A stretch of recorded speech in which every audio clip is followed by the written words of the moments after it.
स्वागत है आपका मेरे YouTube चैनल कहानी संग्रह में। आज की जो कहानी मैं आपके लिए लेकर आई हूँ वह लिव इन रिलेशनशिप पर आधारित है। तो चलिए कहानी को शुरू करते हैं। निधि को समझ में नहीं आ रहा है कि रोहन को कैसे समझाएं कि शादी के बिना एक साथ रहना आज भी समाज में गुनाह माना जाता है। निधि कानपुर की एक सॉफ्टवेयर कंपनी में असिस्टेंट मैनेजर थी और रोहन उस कंपनी में मैनेजर। दोनों में प्यार हो गया और करीब 1 साल से दोनों लिव इन में रह रहे थे। रोहन अपने पिता की इकलौती संतान था। निधि 2 बहनें थीं। निधि के पिता रेलवे के रिटायर्ड अफसर थे। निधि के पिता मुंबई में प्रॉपर्टी का धंधा करते थे। दोनों के माता पिता को इसकी जानकारी लगी तो दोनों तरफ से विरोध हुआ और दोनों को शादी के लिए तैयार किया गया। रोहन के दादाजी कस्बे में रहते थे। अच्छी उपजाऊ करीब 100 एकड़ जमीन के मालिक थे। शहर में राजनीति और सामाजिक रुतबा था। सामाजिक एवं नैतिक संस्कारों के लिए प्रतिबद्ध व्यक्तित्व था। रोहन के पिता को यही चिंता सता रही थी कि अगर बाबूजी को पता चल गया तो उनकी खैर नहीं। रोहन भी यह बात जानता था कि पापा दादाजी का सामना नहीं कर सकेंगे। उसने इन सब परिस्थितियों से बचने के लिए पापा से कहा, पापा हम शादी यहीं मुंबई से करें तो कैसा रहेगा?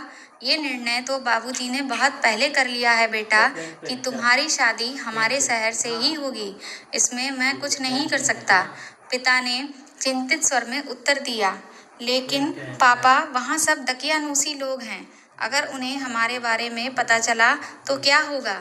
मुझे मेरी चिंता नहीं है, लेकिन दादाजी आपको बहुत लताड़ेंगे। रोहन ने चेतावनी देते हुए कहा, पुत्र के कर्म पिता को ही भोगने होते हैं बेटा। देखेंगे, जो होगा सो भुगतेंगे। लेकिन बाबूजी का निर्णय अटल है, उसे कोई नहीं बदल सकता। पिता ने लगभग निर्णय सुना दिया। रोहन को भी मालूम था कि पापा दादाजी की बात नहीं टाल सकते, अतः उसने भी बुरे मन से ही सही निर्णय मान लिया। दादाजी ने शहर का सबसे महंगा शादी हाउस अपने पोते के लिए अनुबंधित किया। निधि एवं उसके परिवार वालों को भी वहीं बुला लिया गया। सभी नातेदारों और रिश्तेदारों को निमंत्रित किया गया।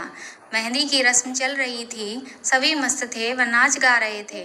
तभी रोहन के फूफा जी को रोहन एवं निधि के लिव इन की बात कहीं से पता चली। वो मुस्कुराते हुए दादाजी के पास गए और उनके कान में कुछ कहा। दादाजी उनकी बात सुनकर सन्न रह गए और उन्हें विश्वास ही नहीं हुआ कि ये बात सच हो सकती है। लेकिन जब फूफा जी ने बात को पुष्ट कर दिया तो उन्होंने दूसरे कमरे में जाकर निधि और उसके माता पिता, रोहन के माता पिता, फूफा जी, बुआ जी और अपनी पत्नी को बुलाया।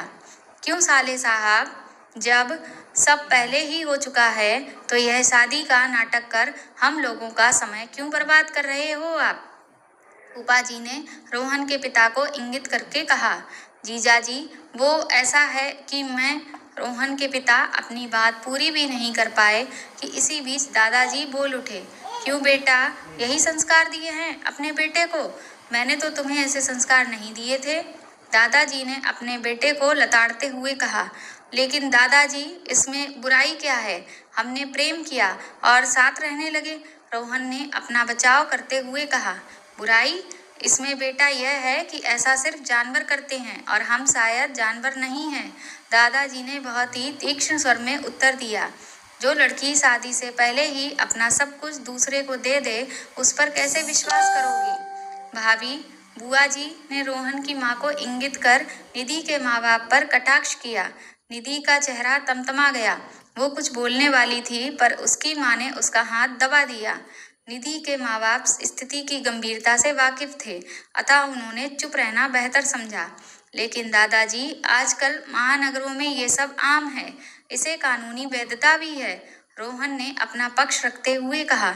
आजकल बिना एक दूसरे को जाने बूझे शादी नहीं करनी चाहिए, शादियां टूट जाती हैं।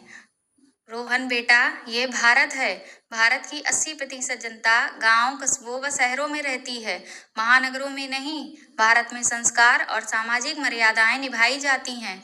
और जहां तक एक दूसरे को जानने बूझने की बात है, तो इस भारत में करीब 95% शादियां माँ बाप द्वारा समझ बूझ कर की जाती हैं, जो अधिकांशतः सफल होती हैं।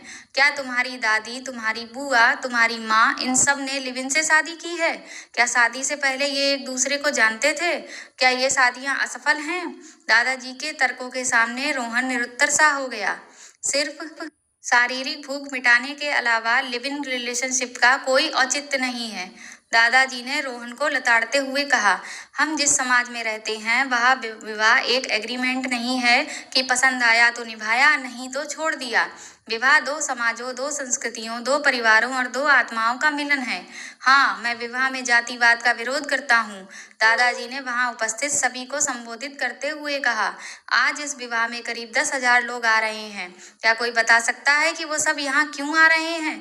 दादाजी ने एक प्रश्न उछाला। सब एक दूसरे का मुंह देखने लगे। किसी को भी इस प्रश्न का उत्तर नहीं सूझा। ये सब लोग मेरे यहाँ खाना खाने नहीं आ रहे हैं। ये सभी लोग सामाजिक सरोकारों को स्वीकृति देने आ रहे हैं।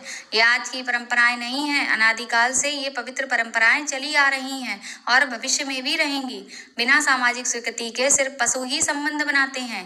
दादाजी ने निधि के माता पिता से पूछा, अगर आज रोहन इस लड़की से शादी करने से मना कर दे, इसे व्यभिचारिणी घोषित कर दे, तो आपका और आपके परिवार का क्या भविष्य होगा? आपने सोचा है?